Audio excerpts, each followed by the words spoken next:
Bienvenue à notre culte ce 14 novembre de cette année. Et je propose qu'on commence notre culte dans la prière. Prions.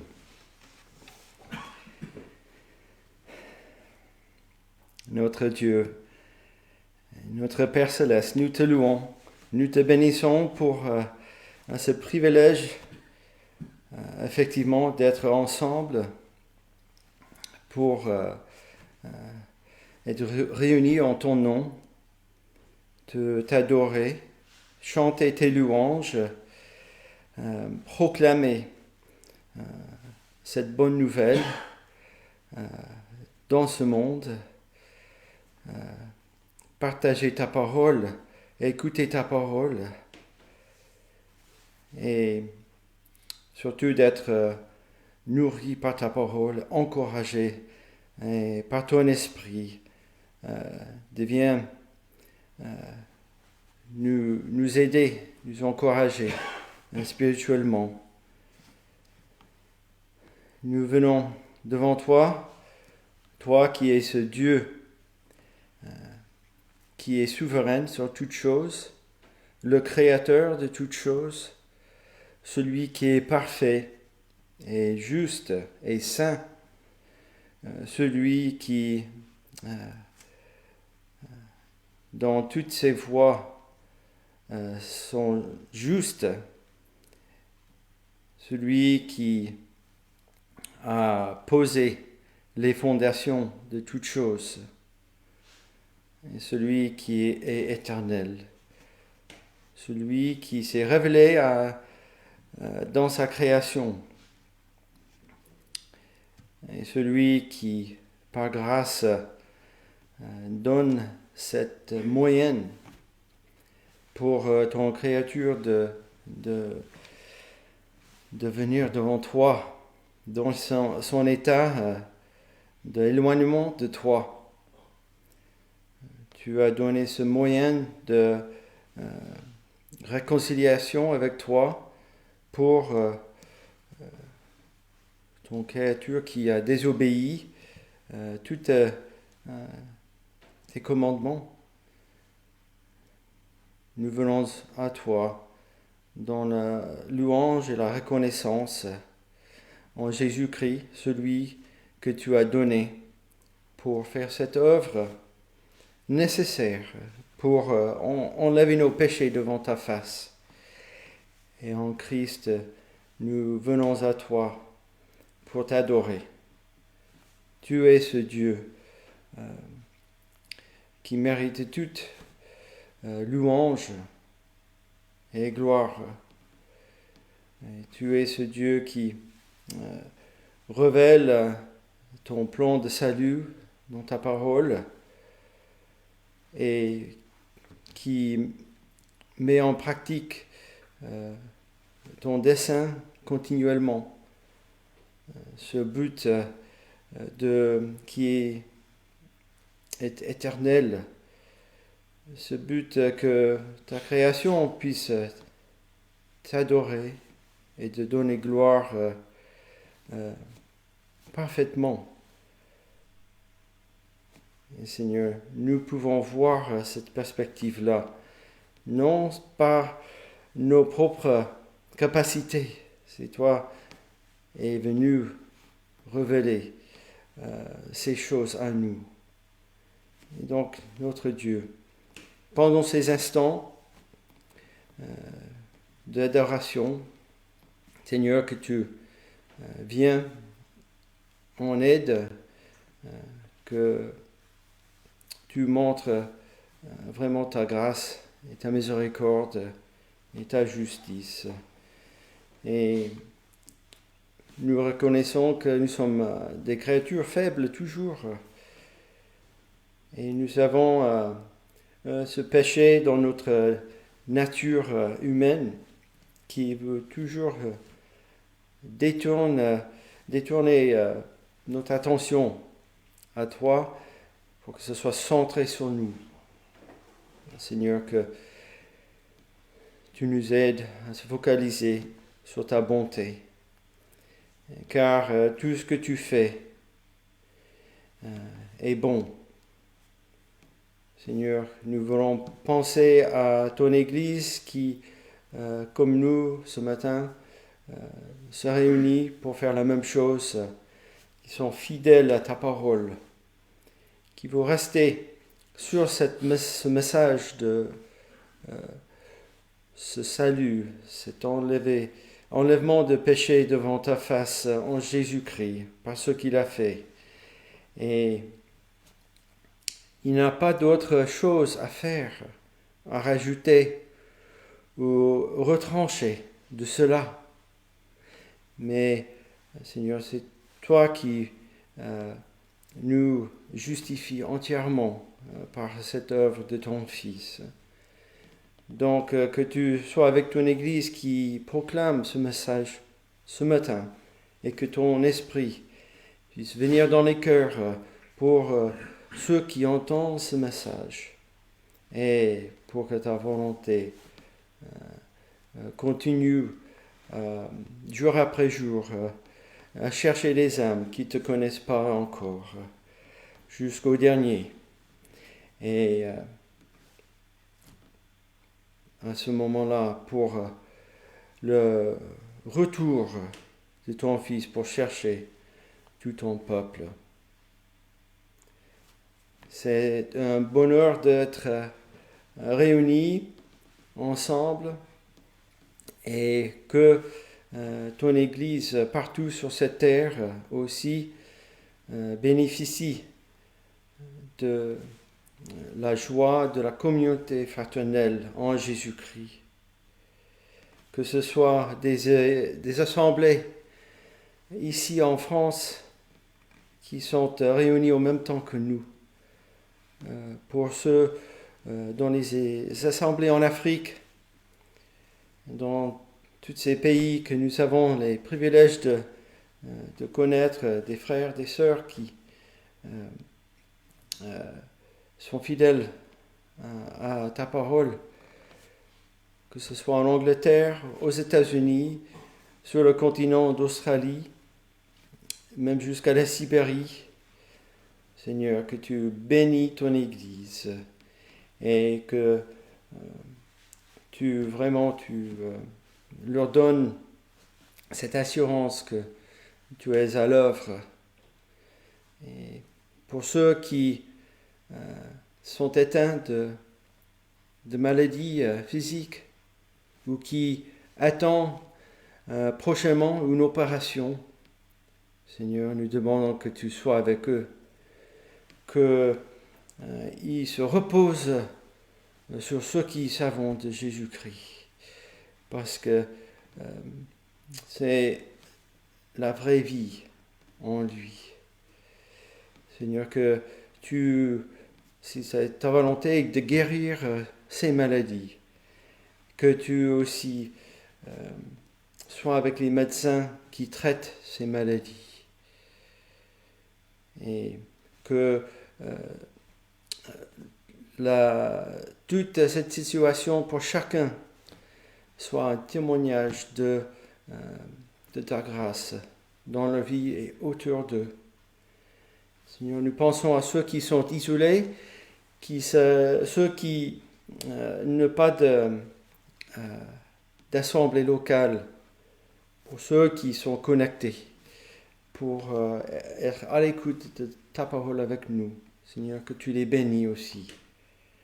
Et qu'ils ont la joie de partager ce qu'ils entendent avec nous pendant ces cultes autour d'eux.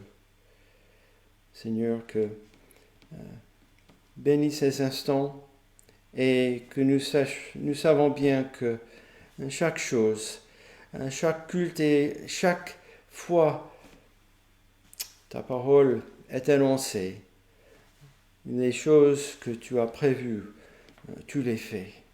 Et donc, Seigneur, que ta volonté soit faite et que toute gloire soit à toi.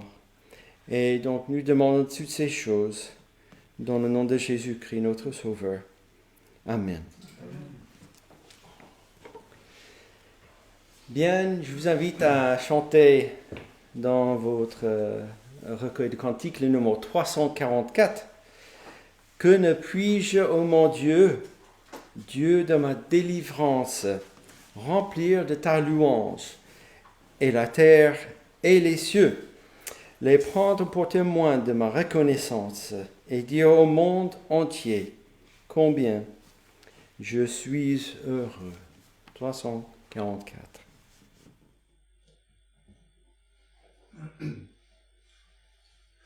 Que ne puis-je, ô mon Dieu, Dieu de ma délivrance, remplir de ta louange, et la terre et les cieux, les prendre pour témoins de ma reconnaissance, et dire au monde entier combien je suis heureux. Heureux quand je te parle, et que de ma poussière je fais monter vers toi mon hommage ou mon vœu, avec la liberté d'un fils devant son Père et le saint tremblement d'un pécheur devant Dieu. Heureux lorsqu'assailli par l'ange de la chute, prenant la croix pour arme et l'agneau pour sauveur, je triomphe à genoux et sors de cette lutte, vainqueur mais tout meurtri mais vainqueur. Heureux, toujours heureux, j'ai le Dieu fort pour Père, pour faire Jésus-Christ, pour conseil l'Esprit Saint, que peut ôter l'enfer, que peut donner la terre, à qui jouit du ciel et du Dieu trois fois saint. Je vous invite à ouvrir vos Bibles. Nous allons faire une lecture dans le Nouveau Testament, en premier aujourd'hui. Donc, l'Épître aux Galates. Nous allons lire l'introduction de cette lettre de l'apôtre Paul. Donc, Galates, chapitre 1. Nous allons lire les 12 premiers versets. Donc, verset 1, Paul, apôtre, non de la part des hommes, ni par un homme, mais par Jésus-Christ et Dieu le Père, qui l'a ressuscité des morts, et tous les frères qui sont avec moi, aux églises de la Galatie. Que la grâce et la paix vous soient données de la part de Dieu le Père et de notre Seigneur Jésus-Christ, qui s'est donné lui-même pour nos péchés, afin de nous arracher du présent siècle mauvais, selon la volonté de notre Dieu et Père, à qui soit la gloire au siècle des siècles. Amen. Je m'étonne que vous vous détourniez si promptement de celui qui vous a appelé par la grâce de Christ pour passer à un autre évangile. Non pas qu'il y ait un autre évangile, mais il y a des gens qui vous troublent et qui veulent altérer l'évangile de Christ. Mais si nous-mêmes, si un ange du ciel annonçait un évangile s'écartant de celui que nous vous avons prêché, qu'il soit anathème. Nous l'avons dit précédemment, et je le répète, à cette heure, si quelqu'un vous annonce un évangile s'écartant de celui que vous avez reçu, qu'il soit anathème. Et maintenant, est-ce la faveur des hommes que je désire ou celle de Dieu? Est-ce que je cherche à plaire aux hommes? Si je plaisais encore aux hommes, je ne serais pas serviteur de Christ. Je vous déclare, frères, que l'évangile qui a été annoncé par moi n'est pas de l'homme, car je ne l'ai ni reçu ni appris d'un homme, mais par une révélation de Jésus-Christ. Et jusqu'à là, la lecture. Donc, c'est une lettre qui commence assez fort, n'est-ce pas? Où là, on a l'apôtre Paul qui rentre dedans, un peu à l'église, aux croyants dans la Galatie. Et pourquoi? Parce qu'il dit clairement qu'ils ont détourné de l'évangile qu'ils ont prêché, cet évangile de Christ. Alors, qu'est-ce qui s'est passé?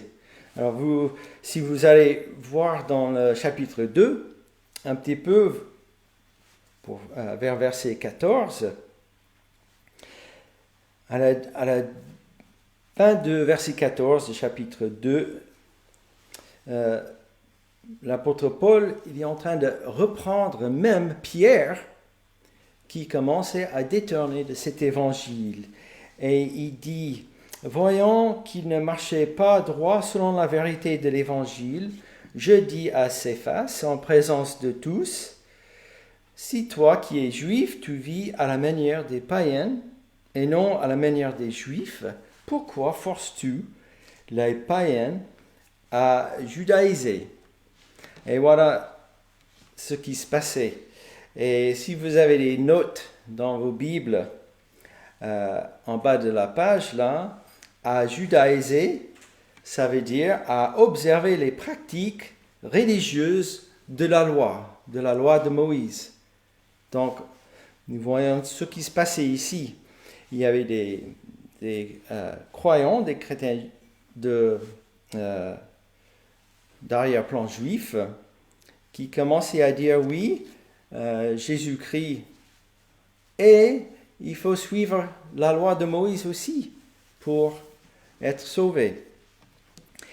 Mais c'est la loi de Moïse, nous savons bien, c'est pas quelque chose en soi qui est mauvais, mais quand on dit qu'il faut faire ça ou pas faire ça pour être sauvé, alors Paul a dit non, ça n'est pas l'évangile en fait. Et Paul, il a réalisé cela et il a vite écrit aux Galates pour leur corriger, n'est-ce pas?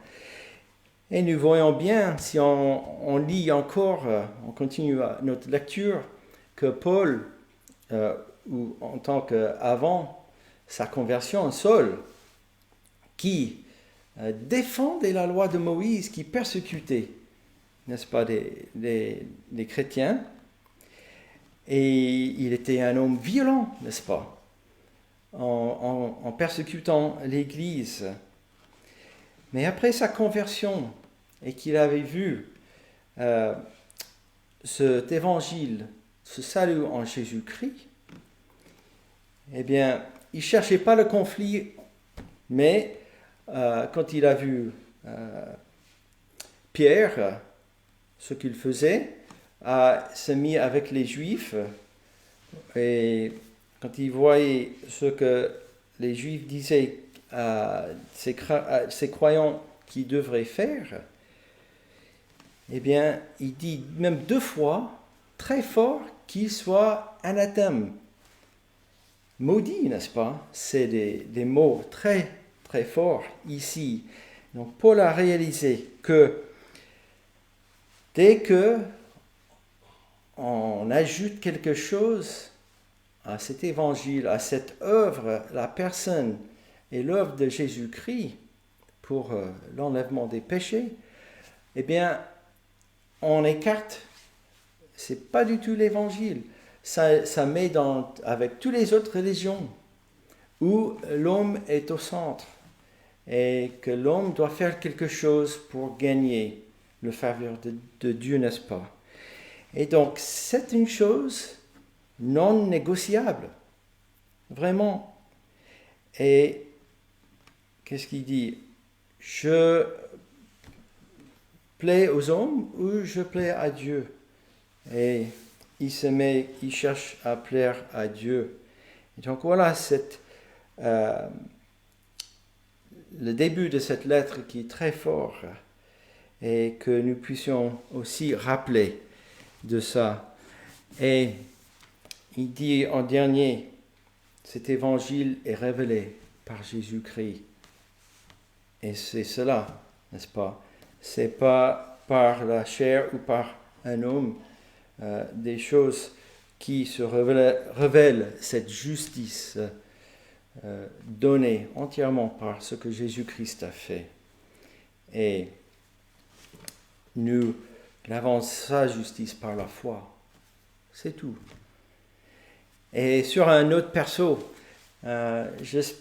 j'espère que moi, pour vous, si vous n'avez pas saisi ça, que l'Esprit Saint puisse vous éclairer là-dessus. Pour moi, ça a pris beaucoup de temps, où j'ai tourné en rond dans la religion avant que je vienne de reconnaître ces choses qui sont fondamentales. Et même d'être sorti de mon pays natal pour le faire. C'est Dieu qui nous emmène loin, hein? Non seulement spirituellement dans l'état de mort à la vie, mais des fois littéralement aussi, n'est-ce pas? Donc, je vous invite maintenant à chanter avec moi le numéro 320. Le numéro 320, le titre est « Ô Jésus, je me repose sur ce que je sais de toi. Quelle merveilleuse chose ton amour pour moi. » 320.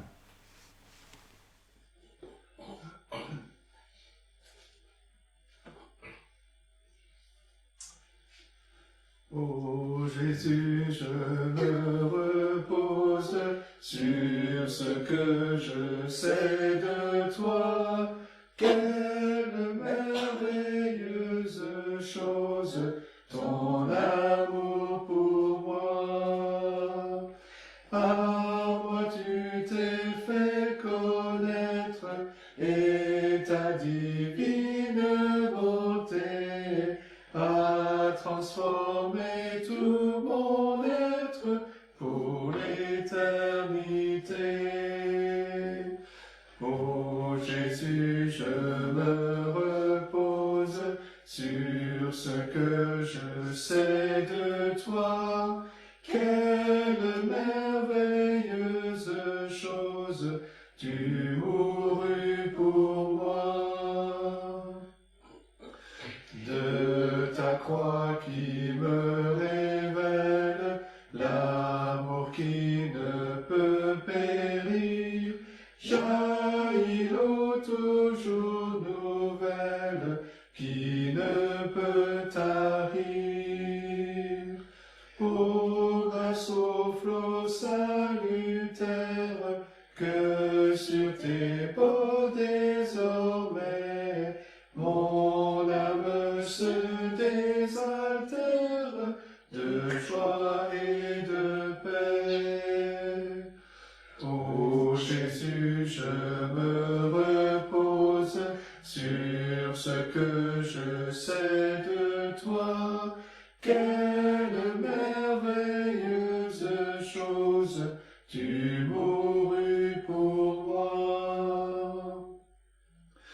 Simplement je me confie en toi, bien-aimé Sauveur, et ne veux toute ma vie point d'autre faveur, car de toutes mes détresses ton sourire me guérit, et de toutes tes promesses ma foi se nourrit.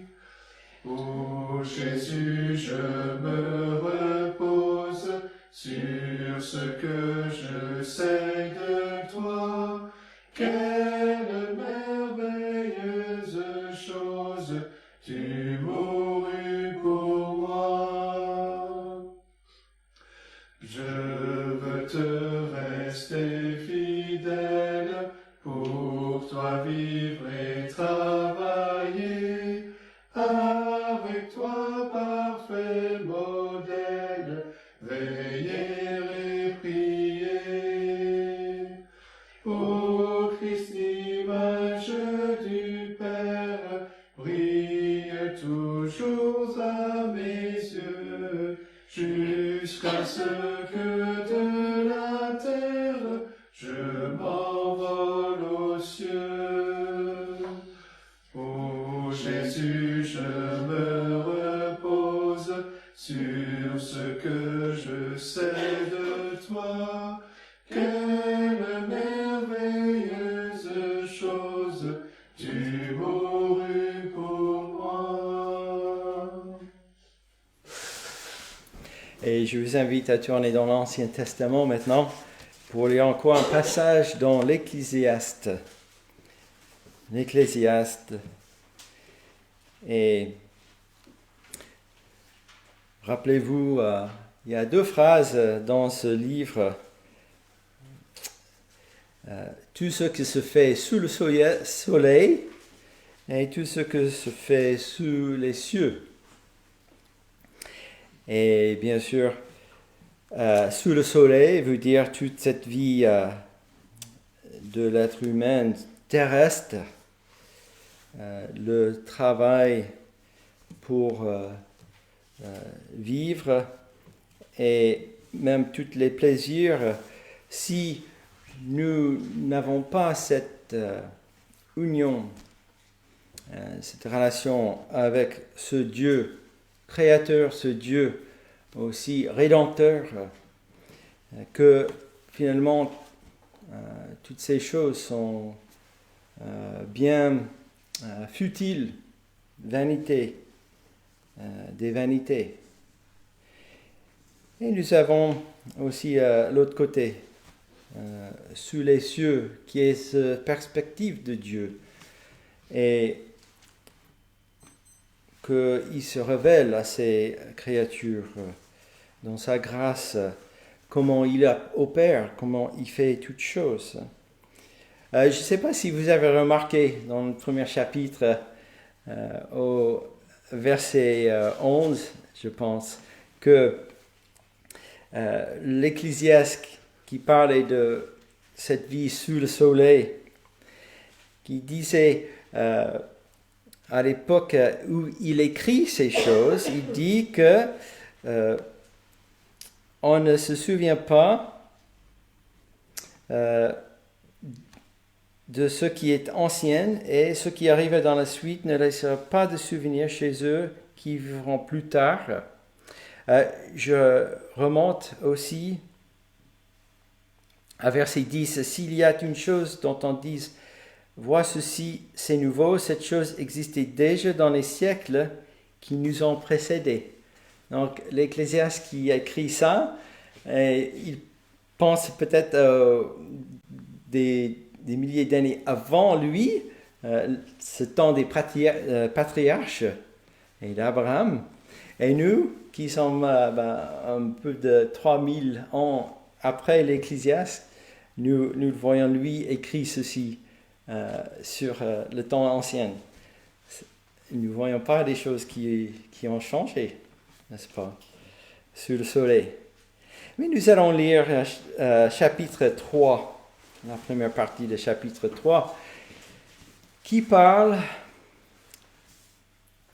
des choses sous les cieux, qui montre que une liste des choses, ces actions, même qui sont opposées l'un à l'autre, qui sont des extrêmes, et qui montrent que Dieu est souverain et il fait dans sa création sa volonté.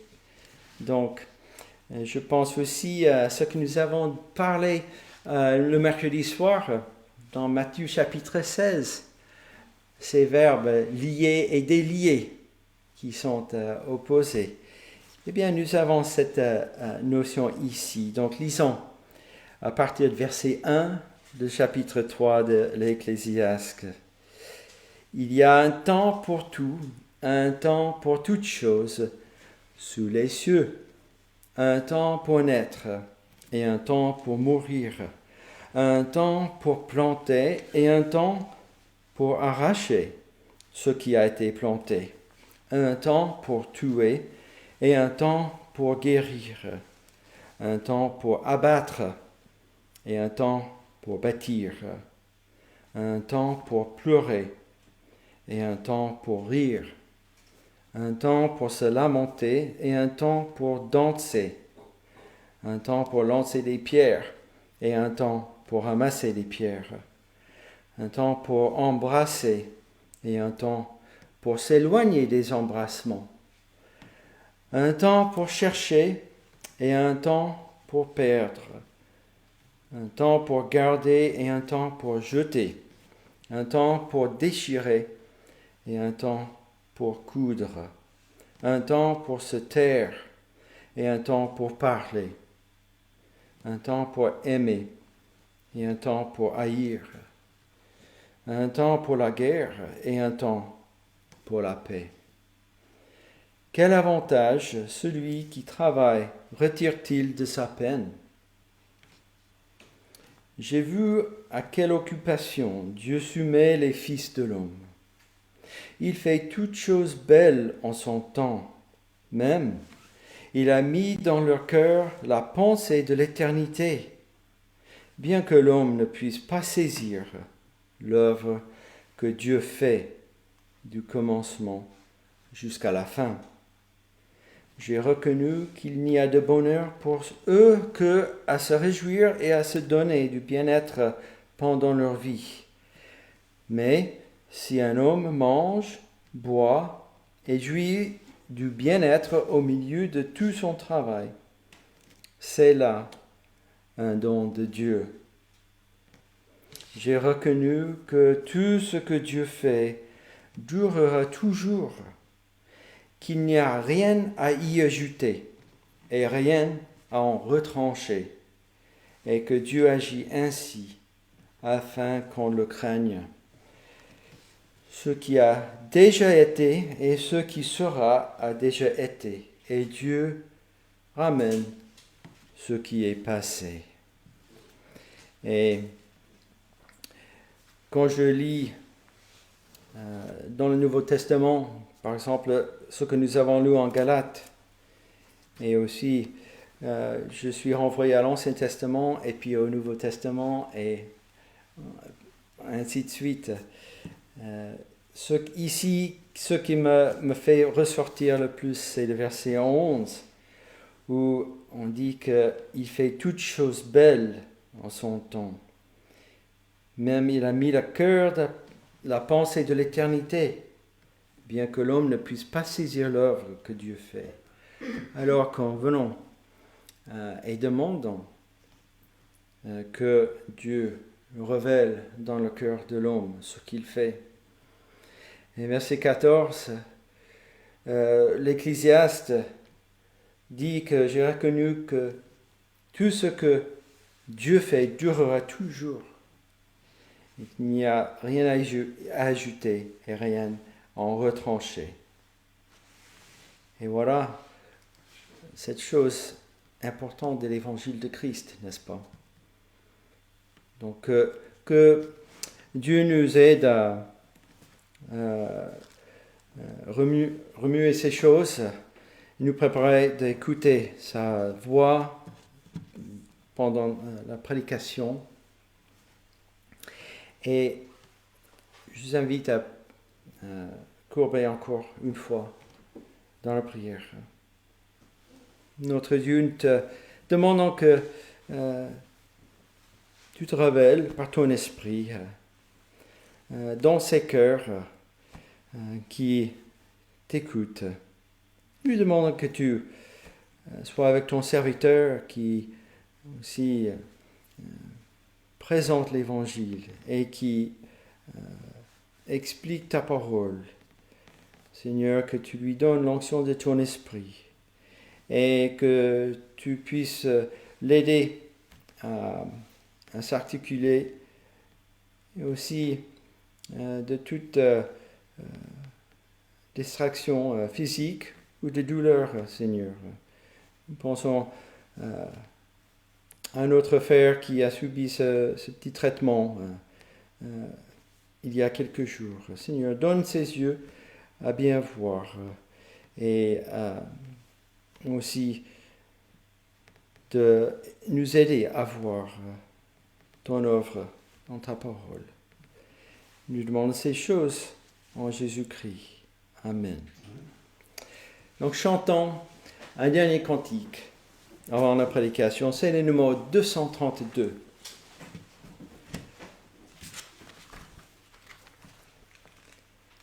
Entends-tu le chant joyeux, Jésus sauve aujourd'hui.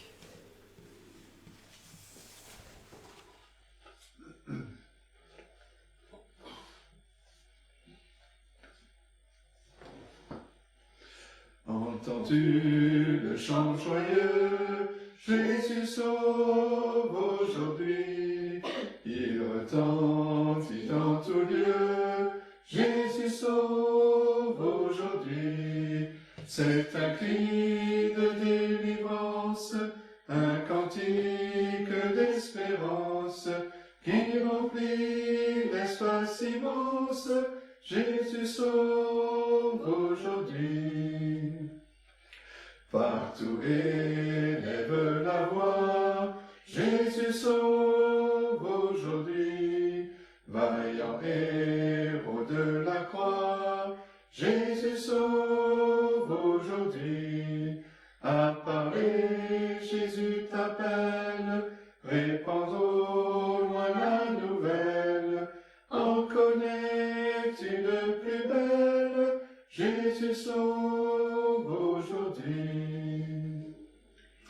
Répète aux pécheurs contrits, Jésus sauve aujourd'hui.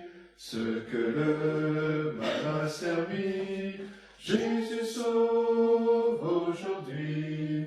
Va jusqu'à l'île lointaine, briser du captif la chaîne, redire au cœur dans la peine, Jésus sauve aujourd'hui. Jusqu'aux confins des déserts, Jésus sauve aujourd'hui. Jusque par-delà les mers, Jésus sauve aujourd'hui. Que d'un pôle à l'autre pôle, pour la sainte parole, qui relève, instruit, console, Jésus sauve aujourd'hui.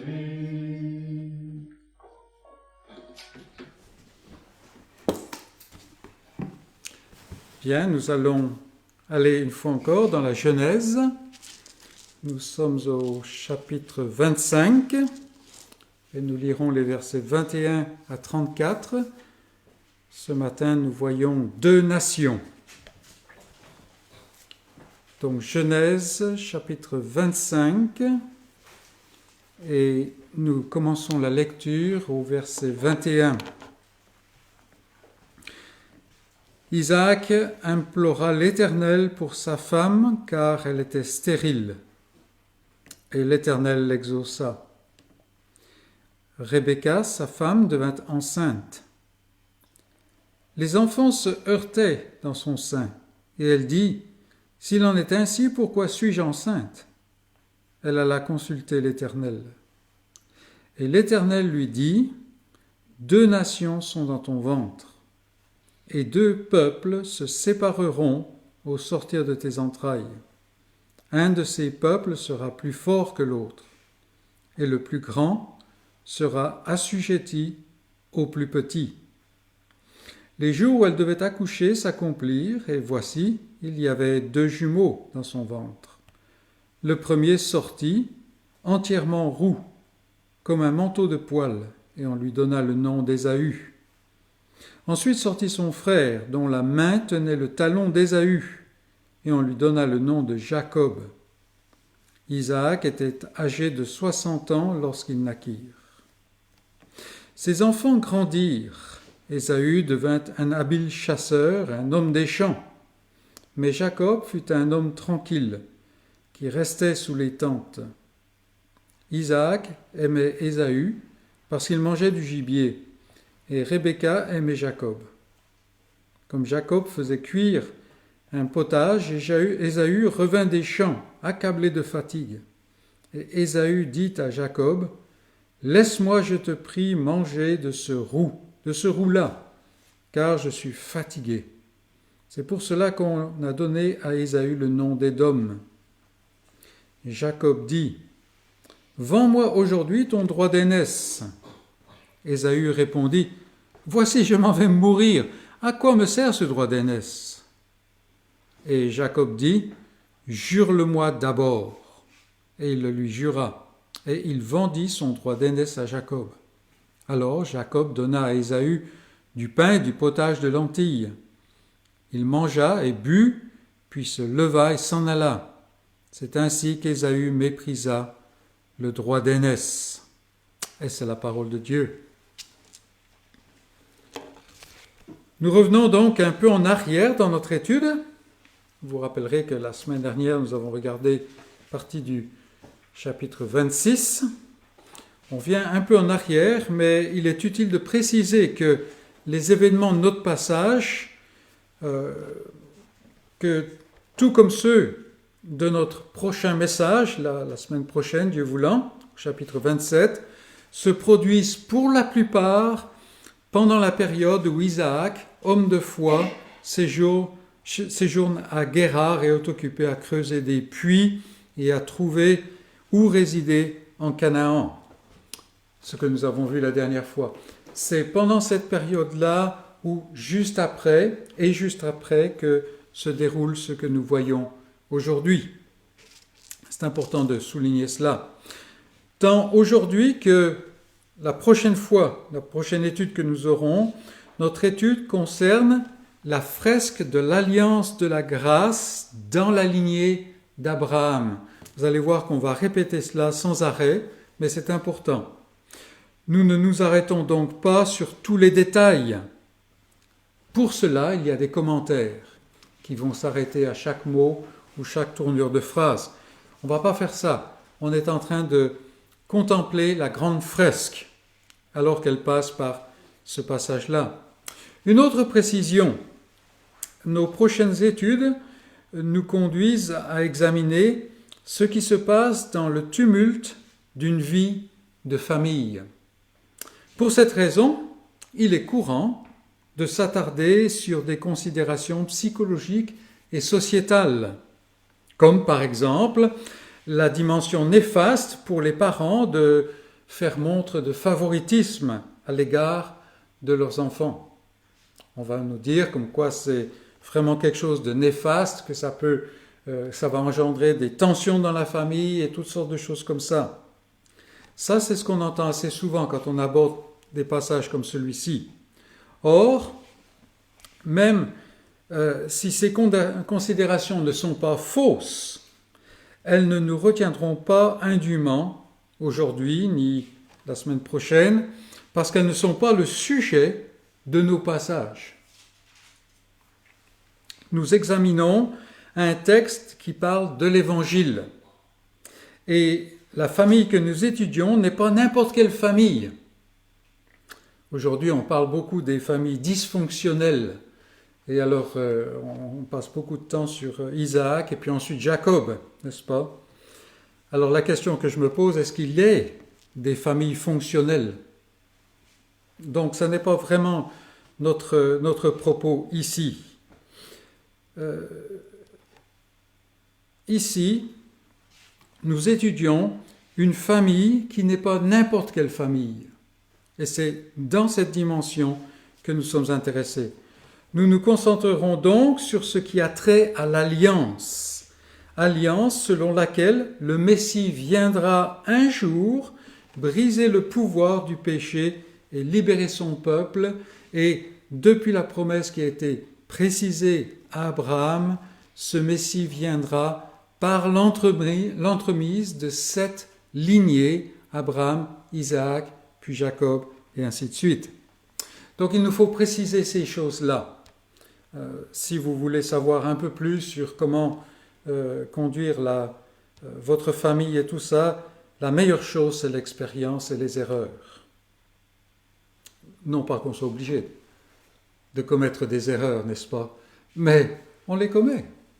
Et on espère qu'on peut apprendre. Donc voilà les quelques choses que je voulais préciser pour commencer. Notre premier point ce matin s'intitule « Une lutte intense et une annonce choquante ». Dans le ventre de Rebecca, il y avait cette lutte intense, très violente. Elle va s'enquérir de l'Éternel et l'Éternel lui annonce quelque chose de choquant. Après 20 années de stérilité qui menaçaient l'accomplissement de la promesse, Rebecca est enfin enceinte. Mais il est à se demander si cela en valait la peine. En effet, nous lisons, les enfants se heurtaient dans son sein. Alors, l'enfant en gestation, il produit pas mal d'inconfort, n'est-ce pas? Et il se bouscule. Mais là, c'est quelque chose de vraiment violent, à tel point que Rebecca se demande qu'est-ce qu'il y a qui ne va pas. Donc, il se heurtait dans son sein. Et la mère, au point de désespérer de la vie, va consulter l'Éternel. Rappelons-nous, Isaac et Rebecca, qui sont un peu dans l'ombre d'Abraham, c'est un couple de foi. Rappelez-vous que face à la stérilité de sa femme, Isaac ne recourt pas au stratagème de Sarah, par exemple. Mais il prie l'Éternel. Ici, Rebecca consulte l'Éternel. Et dans un sens, il n'y a rien d'étonnant ici. Elle attend des jumeaux et cela lui cause une grande gêne. Donc, elle va vers l'Éternel. Toutefois, cette lutte a une portée symbolique. C'est pour ça qu'elle est mentionnée. Si la lutte qui a poussé la maman à consulter Dieu était très intense et inhabituelle, la réponse divine à ces interrogations est des plus surprenantes et elle est même choquante. Peut-être pas pour nous, à première vue, mais elle est choquante. L'Éternel lui révèle que les enfants qui vont naître connaîtront et représenteront une grande séparation. Une séparation caractérisée par l'hostilité et la lutte. Et déjà, il y a la lutte dans son ventre. Ce sont 2 nations, 2 peuples qui viennent. Et de cette lignée de la promesse, à laquelle la promesse de l'alliance a été confiée, 2 peuples vont surgir, ou plutôt 2 sortes d'hommes, parce que ça va plus loin que simplement des peuples.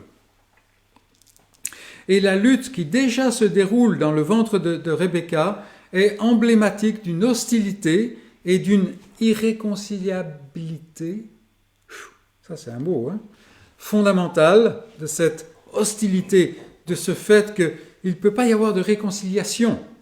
Et ce sont des choses fondamentales qui vont traverser toute la société des hommes à travers les âges. On l'a déjà vu depuis le début de la Genèse. Mais ici, maintenant, on est dans la famille de la promesse, dans la lignée de la promesse. On a vu Caïn, Abel, on a vu d'autres tout au long, n'est-ce pas? Celui qui détient la promesse ne peut pas se réconcilier naturellement avec le reste de l'humanité et vice-versa. Et ça, c'est quelque chose que cette lutte dans le ventre de Rebecca et cette réponse de l'Éternel montrent et mettent en lumière. Et c'est ce que le croyant rencontre sans cesse dans son expérience. Parfois, pour son malheur, il l'oublie et il est désarçonné par cela. Mais c'est quelque chose qu'il rencontre sans cesse dans son expérience. Et la chose étant mentionnée, car, comme je l'ai dit, on peut aisément oublier que c'est une réalité et être désarçonné par cette inimitié. Personne n'aime ne pas être aimé. Le croyant veut être en paix avec ses semblables, dans la plupart des cas, mais il doit saisir que la promesse qu'il porte rend la chose impossible. Une conséquence possible de cette situation, et cela touche les milieux évangéliques actuels, est la tentation d'arrondir les angles du message du salut, de chercher à le rendre plus acceptable à tout un chacun de façon à attirer les gens. Ça, c'est une tentation qui est très claire. Alors, je précise, le croyant n'est pas quelqu'un qui cherche la guerre.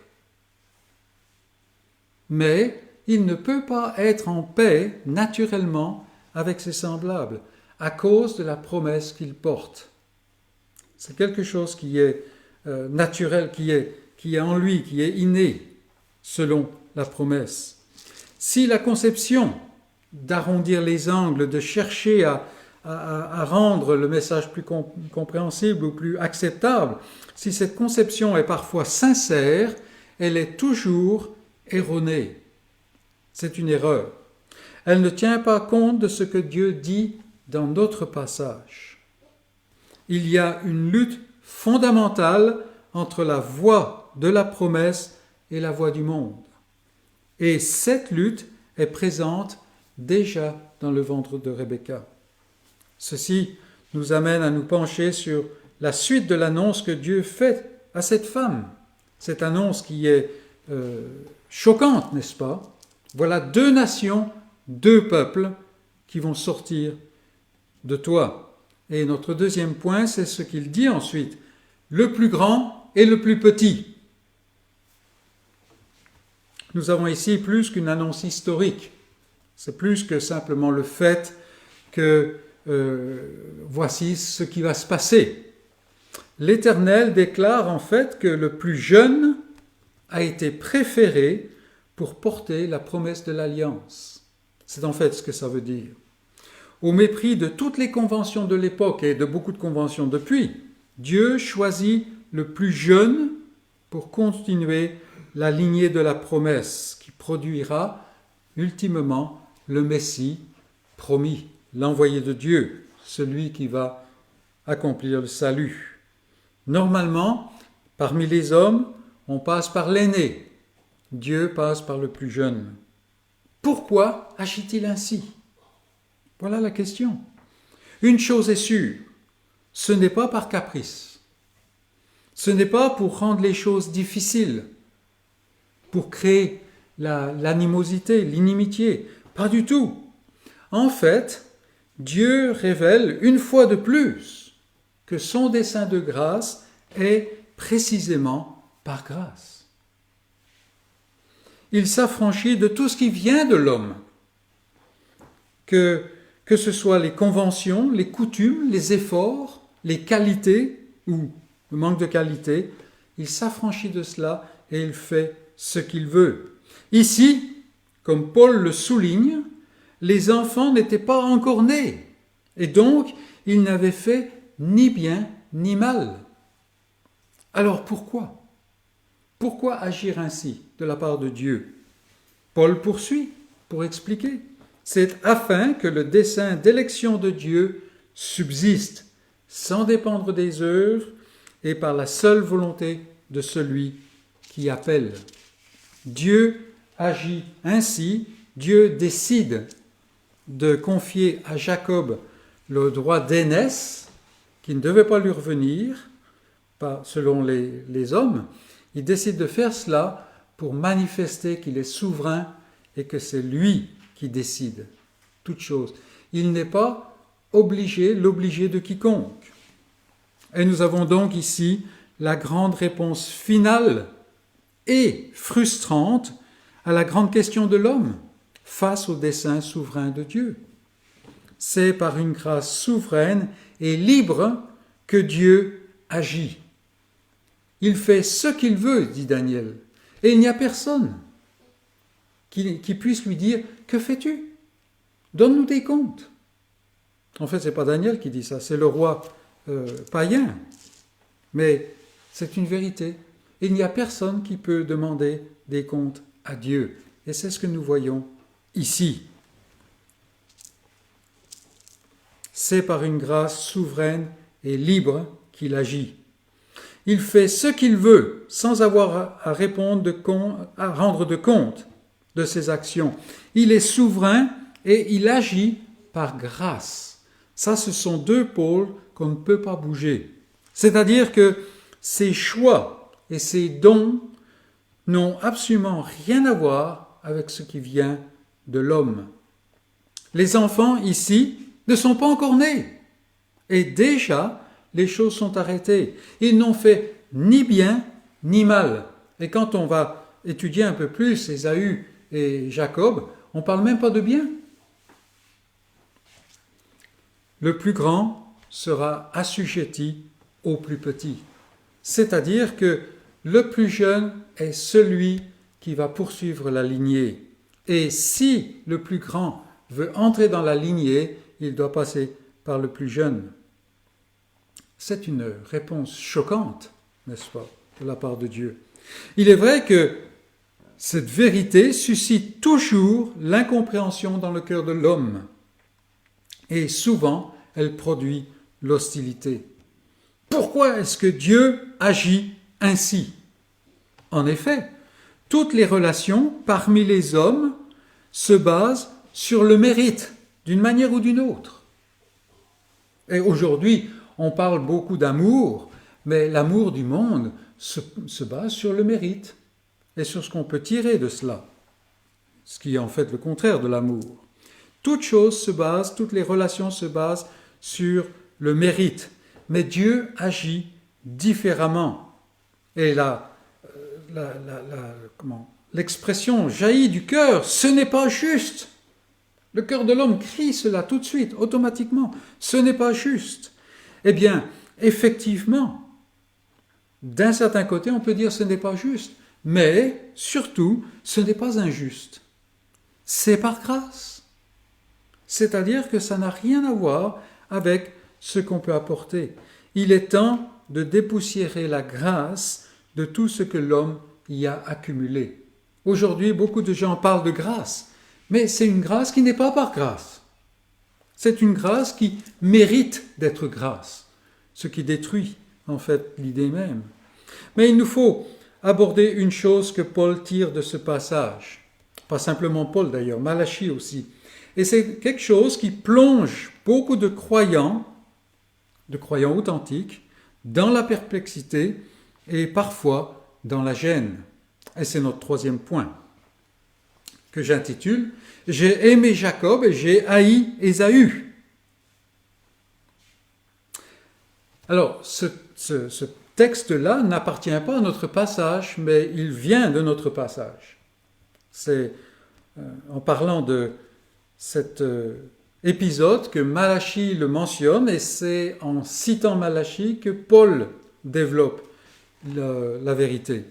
À en croire toutes les contorsions qu'on rencontre pour rendre cette parole acceptable, il est clair que les propos sont choquants et difficiles, voire impossibles à accepter. Il faut donc aborder le sujet, parce que très certainement, nous avons soit eu des interrogations, soit de la gêne par rapport à ça. Qu'est-ce qu'on peut bien faire avec un texte aussi difficile ? Abordons le sujet. comment est-ce que le Dieu de la Bible, le Dieu d'amour, peut-il dire qu'il est une de ses créatures et, qui plus est, qu'il la est avant sa naissance? Comment est-ce qu'on peut dire ça? Dire qu'il préfère l'un à l'autre ne conduit-il pas à le taxer d'injustice? Et si ça se passe par exemple dans la famille, oui, tout de suite on va parler de cela. Et Paul répond avec force en disant « Loin de là, pas du tout. Au contraire, Dieu est souverain et il est à la fois saint et juste. » On a plus tendance à le regarder comme un Dieu d'amour, ce qu'il est, n'est-ce pas? Mais il est saint et juste. Et c'est là que nous devons en arriver. En effet, notre réflexion est souvent tellement égocentrique par nature que nous ne manquons pas de penser que son amour pour Jacob est ce qui est normal. Et que sa haine pour Ésaü est une aberration dont il a besoin que nous le libérions en l'excusant, en expliquant un petit peu que vraiment c'est pas tout à fait ce que ça veut dire. Non, ça n'est pas ainsi. Parce que en faisant ainsi, en pensant que le cas de Jacob, l'amour de Dieu pour Jacob, c'est la chose normale, et la haine pour Ésaü est quelque chose de bizarre, une aberration, nous déplaçons le centre de toute chose et nous dégradons ce grand Dieu de l'Alliance. En présence d'une créature rebelle, d'une créature qui est vouée à l'égocentrisme et vendue à ce qui est mal, la sainteté absolument pure de Dieu et sa justice parfaite doivent s'exprimer par la colère et la haine. Sinon Dieu n'est pas Dieu. Sinon Dieu n'est pas saint, il n'est pas juste. C'est aussi simple que cela. Dès qu'il est face au mal, quel qu'il soit, l'imperfection, cela suscite la colère et la haine. Dieu est fondamentalement le mal parce qu'il est Dieu, tout simplement. Et la preuve ultime que nous avons de cela se voit dans la croix de Golgotha. Celui qui est cloué sur la croix est le Fils bien-aimé de Dieu, le Fils de son amour est l'expression, en qui est toute son affection. Mais, parce qu'il s'est chargé de la rébellion de son peuple, alors le Père ne peut que déverser sa colère sur lui, même sur lui. Et c'est là que nous voyons ce que la sainteté de Dieu veut dire, ce que sa pureté veut dire.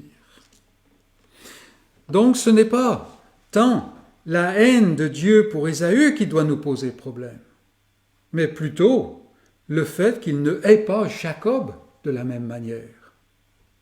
Parce que Jacob est tout autant digne de haine qu'Ésaü. Et c'est là que la grâce brille de tous ses feux. Amis croyants, si aujourd'hui Dieu t'aime, sache avec certitude que ce n'est pas normal. Ce n'est pas normal du tout. C'est en raison de sa grâce souveraine, parce qu'il en a décidé ainsi et parce qu'il a lui-même pourvu à tout ce qui détourne sa colère et opère la réconciliation. À la montagne de l'Éternel, il sera pourvu, c'est-à-dire le sacrifice parfait de son Fils. Donc l'amour de Dieu pour Jacob n'est pas naturel, il est en Christ, alors que sa haine pour Ésaü est naturelle pour tout être humain. Et c'est là qu'on voit la grâce, la vraie grâce, je serais tenté de dire. Tout est en Christ. Et comme le dit la parole de Dieu, il, le Père, a voulu par lui tout réconcilier avec lui-même, par le sang de sa croix. Est-ce qu'on peut encore s'insurger? Non, c'est plutôt un sujet de louange, c'est plutôt une cause d'humilité. Alors qu'il doit me haïr, moi, un rebelle, Dieu m'aime en Jésus-Christ si je crois. Parce qu'il m'a donné la foi. Ça, c'est quelque chose de merveilleux. C'est quelque chose, mes amis, que le monde ne connaît pas et ne peut pas connaître autrement qu'à travers la révélation de Dieu. Donc voilà comment on peut résoudre notre gêne face à ce passage. Il a haï Ésaü. Oui. C'est triste, c'est terrible, mais c'est naturel. Et sans le salut qui est en Christ, Jacob passe par le même traitement, n'est-ce pas? Mais avançons dans le passage, car les enfants naissent d'une manière particulière et leur vie manifeste les traits de leur caractère respectif. Vous avez vu dans la lecture comment, quand ils naissent, alors tout de suite les gens savent certaines choses au sujet de ces enfants. C'est peut-être quelque chose qu'on a perdu maintenant. Hein. Ou peut-être qu'à cette époque-là, c'était une des manières dont Dieu se révélait, je ne sais pas. Mais à mesure que leur vie grandit, les traits de leur caractère respectif se manifestent. Et là encore, veillons à rester dans le contexte de la promesse de l'alliance. Nous ne sommes pas en présence d'une famille ordinaire. Et c'est notre 4e point. Ces enfants grandirent. Et à mesure qu'ils grandissent, leur personnalité se développe et se manifeste. La première chose à dire est que ni l'un ni l'autre ne présente de bons signes. Il n'y a pas de prédestiné dans ce sens-là. Jacob n'a rien à apporter. Ce ne sont pas, entre guillemets, de bons chrétiens. Des gens qui vraiment sont des candidats potentiels et vraiment spéciaux pour le salut. Non, Ésaü, on pourrait dire, c'est le gros balèze. Hein. C'est le gars qui est chevelu, chasseur, l'homme du dehors. En fait, quand on le regarde, c'est presque une caricature. Dans un petit village où il y a beaucoup de chasseurs, il y a beaucoup d'Ésaü, en fait. Je parle plutôt au niveau naturel. Là. On peut le voir à tous les coins de rue. De son côté, Jacob est plus calme. C'est davantage un homme à traîner sous les tentes, comme il est dit. Et quand on lit que c'était un homme tranquille, alors en fait, il faut comprendre que c'était quelqu'un qui réfléchissait et qui, en conséquence, avait tendance à manigancer, à orienter toute chose selon sa conception des choses. Ce n'est pas quelqu'un simplement tranquille qui est bon enfant, on dira. Non, non, c'est plus que cela. C'est un peu le calculateur. C'est, oui, quelqu'un qu'on qualifierait peut-être de rusé en enlevant le côté négatif de la chose. C'est quelqu'un qui voit toujours comment il peut naviguer, vous voyez. J'essaye de dépeindre ça parce que le mot, en fait, ne lui fait pas justice. Et ces deux caractères sont une image, le caractère d'Ésaü, celui de Jacob, sont une image de ce qu'on trouve dans le monde. Il y a l'homme qui vit pour l'instant présent, celui qui est assez mercurial, on dira, qui va sauter du coq à l'âne, qui va tout vouloir d'un coup, puis ensuite même plus y penser. L'homme qui vit pour l'instant présent, l'homme qui vit pour sa gratification personnelle, pour ce qu'il voit. Alors ça, c'est Ésaü. Ou ce qu'il sent. D'autre part, il y a l'homme qui planifie, le calculateur, qui pense bien à tous les aspects et comment les mettre en place, les arranger. Celui qui manigance pour obtenir sa gratification personnelle, qui vise ce qu'il veut. Ça, c'est Jacob. N'est-ce pas ce que nous voyons encore aujourd'hui autour de nous et parfois en nous? C'est la race humaine. C'est la race humaine et nous l'avons ici, dans un microcosme. Mais n'oublions pas que nous sommes ici, encore une fois, dans le cadre de la lignée de la promesse, en particulier la promesse faite à Abraham et puis répétée à Isaac. Cette promesse, elle est au centre de toute la situation. Et c'est cela qui donne de l'importance au droit d'aînesse dont il est dont il fait mention. En outre, l'oracle qui était accordé à Rebecca concernant ses 2 fils est très certainement connu de tous dans la famille. Gardons bien cela à l'esprit, et parce que cela ajoute une couleur particulière à notre récit. Tout le monde sait ce qui a été dit et tout le monde est au courant de la promesse. Quand Abraham est allongé, tout froid, dans la caverne de Macpéla, Jacob et Ésaü sont là et ils ont une quinzaine d'années. Ce n'est pas des petits gamins non plus, voyez. Donc voilà un autre point qui nous vient maintenant. Point numéro 5, je crois. Un potage hors de prix. Un potage hors de prix. Effectivement, c'est bien dans ce cadre de la promesse que tout se passe. Isaac et Rebecca savent fort bien ce que Dieu a dit depuis Abraham jusqu'à ce moment où Rebecca a été consulté l'Éternel. Jacob et Ésaü aussi, parce que la promesse est centrale à la famille. En effet, cette promesse ne se limite pas à la seule possession de Canaan, soit dit en passant qu'il ne possède jamais. Elle englobe la promesse d'origine de la bénédiction de toutes les tribus de la terre en Christ, dans celui qui est promis. C'est ça la promesse. Et face à cette promesse et face à cette révélation qui a été donnée à Rebecca, tout le monde échoue dans la famille. Tout le monde tombe quelque part. Mais concentrons-nous ici sur les 2 fils. On verra la suite une autre fois.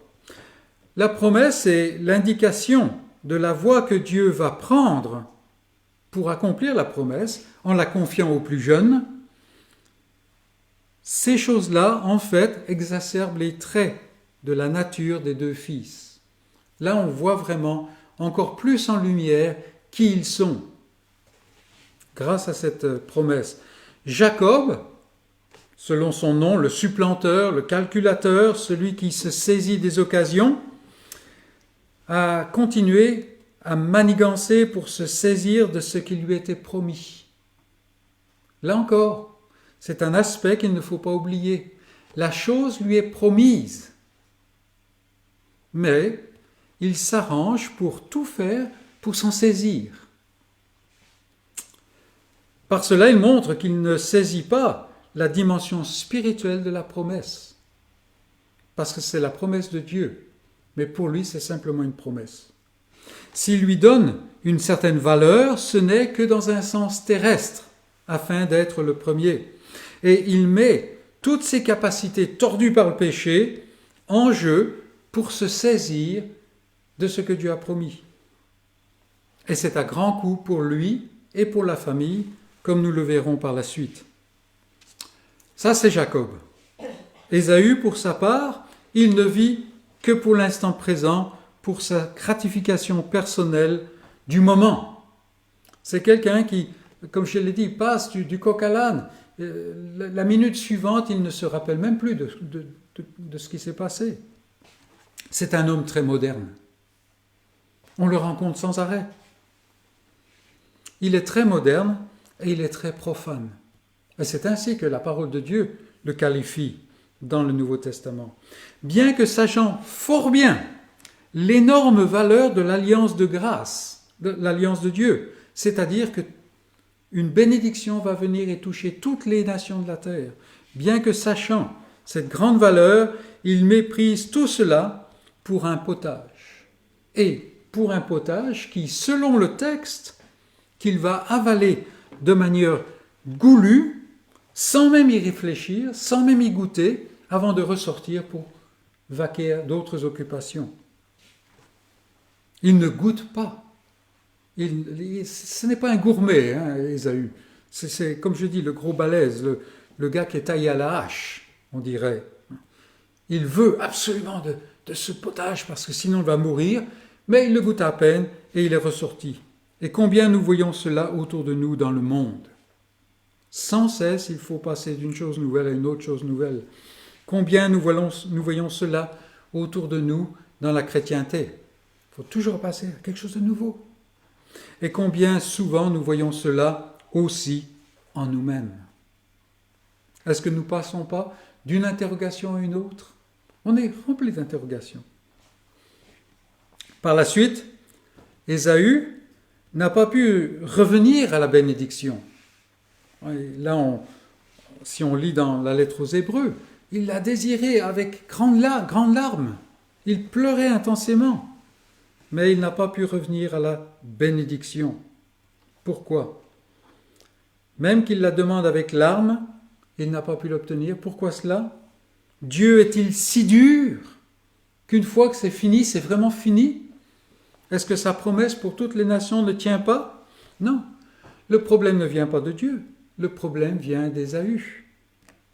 Parce qu'en effet, Ésaü, connaissant la promesse, connaissant la précision de la promesse qui a été donnée à sa mère Rebecca, Ésaü demande la bénédiction à Isaac son père. Mais Isaac ne peut pas la donner. Pourquoi? Parce qu'il vient justement de s'en défaire au plus jeune selon l'annonce de Dieu. Et maintenant, c'est au plus jeune qu'appartient la bénédiction. Et si Ésaü était venu à Jacob, il aurait bénéficié de la bénédiction qui est pour tous les peuples. Car la promesse passe par son frère et non plus par son père. Aujourd'hui, mes amis, des multitudes de gens cherchent pas nécessairement consciemment, mais ils cherchent la réconciliation avec Dieu dans toutes sortes de voies. Et on peut penser à toutes ces voies, n'est-ce pas? Mais, tout en disant chercher cela, chercher le salut, chercher à s'accomplir et toutes sortes de manières de le dire, ils rejettent, ils méprisent et ils veulent faire disparaître la seule voie que Dieu a ouverte. La persécution contre l'Église. Mais ça ne suffit pas. C'est ensuite la persécution contre ceux qui annoncent fidèlement dans l'Église la parole de Dieu. Et c'est la déclaration fidèle de Christ tel qu'il est dans les Écritures qui attire le plus de haine, même de la part des gens religieux. C'est ce que nous voyons aujourd'hui, même parmi les milieux religieux. Ils rejettent donc la seule voie que Dieu a ouverte. Parce que, rappelons-nous, que quand on parle de Jacob qui reçoit la bénédiction, en fait on parle de Christ qui est la bénédiction, qui est celui qui va ouvrir la porte pour toutes les nations, chose que même les descendants de Jacob auront du mal à intégrer. Et le passage qui nous a été lu tout à l'heure, si on poursuivait un peu, on s'apercevrait que même un des très éminents juifs avait du mal, même après avoir été éclairé, à intégrer cette vérité-là. Donc c'est derrière Jacob se profile Christ. Et la question se pose, qu'en est-il de moi? Cette question se pose parce qu'il y a assez de gens autour de moi qui se fourvoient pour que je m'examine. Pourquoi est-ce que je vis? Pourquoi est-ce que je crois? Beaucoup même vont utiliser la promesse de Dieu pour arriver à accomplir leur désir naturel. Et Jacob est cela. Quand au chapitre 27, il trompe son père, eh bien il le fait en invoquant même le nom de l'Éternel.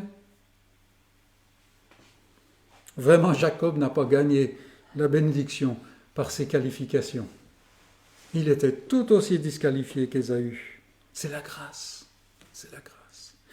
Et le salut, la réconciliation, n'est qu'au travers de celui que Dieu a désigné. Jacob ici, pour cette lignée, puis, au travers de Jacob, l'envoyé, le Messie, l'agneau qui ôte le péché du monde. Et tout cela est résumé, mes amis, dans ce passage, dans cet épisode que nous voyons dans le déroulement de cette fresque de l'alliance de grâce que Dieu accomplit jour après jour pour la gloire de son Fils et pour le bien de son peuple. Et c'est ainsi que nous pouvons voir cette lutte au-dedans du ventre de Rebecca qui provoque ou qui entraîne cette annonce choquante de l'Éternel.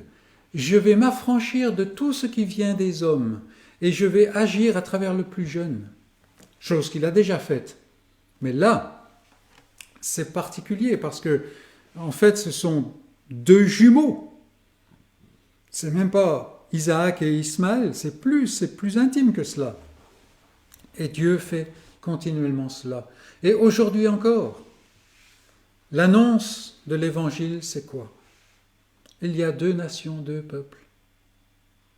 Et c'est à travers celui qui est méprisé, celui qu'on ne regarde pas, que vient la promesse. Nous l'avons estimé comme de rien du tout. Le passage d'Ésaïe 53 nous dit qu'en fait il était un non-homme. Non pas qu'il n'était pas humain, mais en fait il était tellement méprisé, comme s'il n'était pas un homme. Et pourtant c'est à travers lui qu'il y a la plénitude du salut, parce que même le Dieu incarné se rassasie du salut qui vient de son œuvre. Au point, le mot rassasier dit bien ce qu'il veut dire, n'est-ce pas? Au point de dire, mais n'en rajoutez pas, je ne peux plus. Et il n'y a plus rien à rajouter, c'est parfait, vous voyez. Mais c'est cela. Est-ce que je cherche le salut? Est-ce que je vis le salut dans la puissance de Christ? Voilà la voie qui est ouverte pour toute cette famille, toute cette lignée. Voilà la voie qui est ouverte dans la parole de Dieu. Et voilà la voie qui est ouverte même aux Ismaël de ce monde, comme on a vu, même aux Ésaü. Mais Ésaü n'en veut pas. Ésaü n'en veut pas. Nous verrons un peu plus à ce sujet la fois prochaine. Mais que le Seigneur nous donne de réfléchir à ces choses-là et de ne pas être comme Ésaü, de donner valeur à ce que Dieu a promis, à celui que Dieu a promis. Ne soyons pas comme Jacob non plus, qui voulait se saisir par ses propres capacités de ce que Dieu avait promis. Et combien il y en a qui cherchent à se saisir de Christ parce qu'ils le méritent bien. Non, ce n'est pas la voie de Dieu. Que le Seigneur nous conduise dans sa grâce et qu'il nous donne de comprendre sa parole. Amen.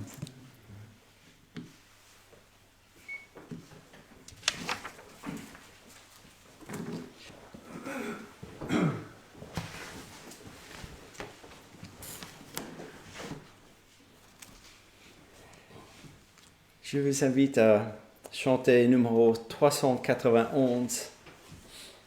391. Jésus soit avec vous à jamais, vous guidant avec sagesse, vous entourant de tendresse, vous remplissant toujours de sa paix. 391.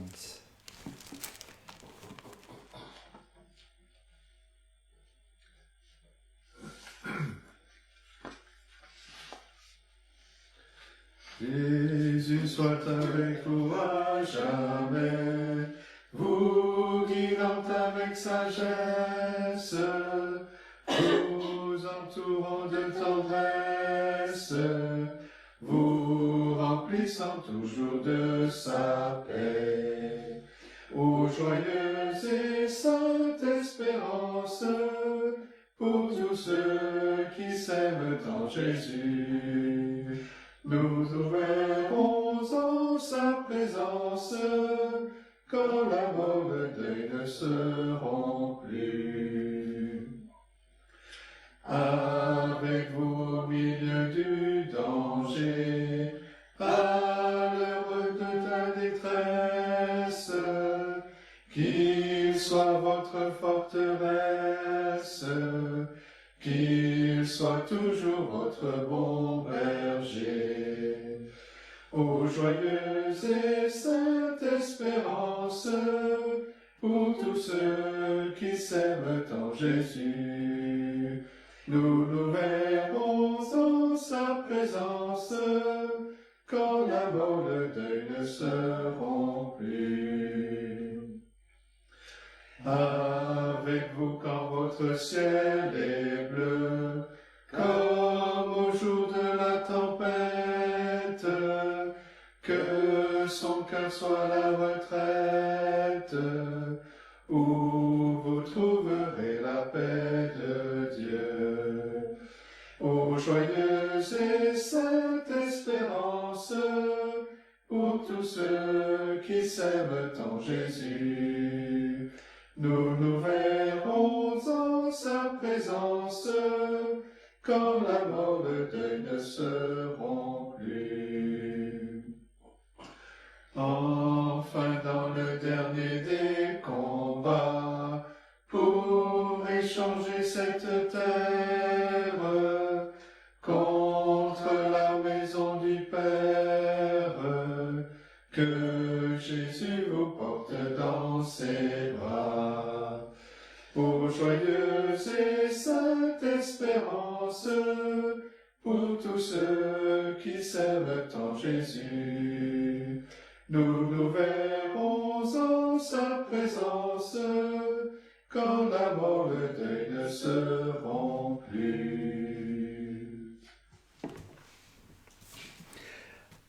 Bien, avant de terminer notre culte, je ne voulais pas oublier que nous voulons souhaiter un bon anniversaire à Philippe. Aujourd'hui, c'est son anniversaire. Donc, bon anniversaire. Merci. Donc, nous allons lire le fin de cette lettre aux Éphésiens pour notre bénédiction. Que la paix et l'amour avec la foi soient donnés aux frères de la part de Dieu le Père et du Seigneur Jésus-Christ. Que la grâce soit avec tous ceux qui aiment notre Seigneur Jésus-Christ, d'un amour inaltérable. Amen. Bon dimanche à tout le monde et bonne semaine.